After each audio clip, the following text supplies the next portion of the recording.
விஜயண்ணா வந்திருந்தாங்க. மீட்டிங் ரொம்ப நல்லா இருந்துச்சு, நல்லபடியாக போச்சு. இது நிறைய ஆடியன்ஸுக்கு ரீச் ஆகும்னு நினைக்கிறேன்.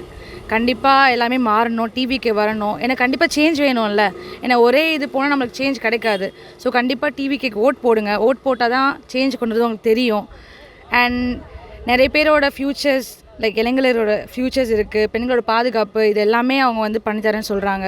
ஸோ கண்டிப்பாக நம்பி நம்ம ஓட் போடுவோம். கண்டிப்பாக அது ரொம்ப அதுவும் நேச்சுரல் டிரான்ஸ்பரண்ட்டாக இருக்கிறாங்க. இதுதான் அண்ணா சொன்னாங்களே, இது ஒரு ஊழல் கிடையாது, எதுவுமே கிடையாது, அப்படிலாம் எதுவுமே இல்லை. ரொம்ப சேஃபாக இருக்குது. நம்ம என்ன நினைக்கிறோம் பேச முடியும். நம்ம எக்ஸ்பீரியன்ஸ்டு கட்சி இருக்கிறதுனால இப்போ நிறைய மாற்றம் இல்லையே. பெண்களுக்கு சேஃப்டி இல்லை, எந்த ஒரு ஆப்பர்ச்சுனிட்டி இல்லை. உங்களுக்கே தெரியும், பார்க்குறீங்க எவ்வளோ ப்ராப்ளம்ஸ் நடக்குது, பெண்கள் எவ்வளோ கஷ்டப்படுறாங்க, எவ்வளோ ஃபேமிலி ப்ராப்ளம்ஸ் இருக்குது, எல்லாமே இருக்குது.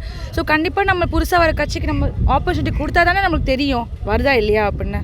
இல்லை இப்போ வரைக்கும் எந்த பொறுப்பு கொடுக்கல. நான் ஜஸ்ட் அவங்க சப்போர்ட்டர் தான். இனிமேல் கண்டிப்பாக சப்போர்ட் பண்ணுவேன். ரொம்ப நல்லா இருந்துச்சு. இன்டெரக்டாக நிறையா கலாய்ச்சாங்க, ரொம்ப நல்லா இருந்துச்சு. ரொம்ப நல்லா இருந்துச்சு. அதான் அண்ணன் பேச ரொம்ப இன்டெரக்டாக கலாய்ச்சாரு, நல்லா இருந்துச்சு. அவர் இருக்கும்போது நம்மளுக்கு என்ன பயம், நம்ம இருக்கும்போது அவர் ஜெயிக்க வச்சுட்டு இது பண்ணலாம்.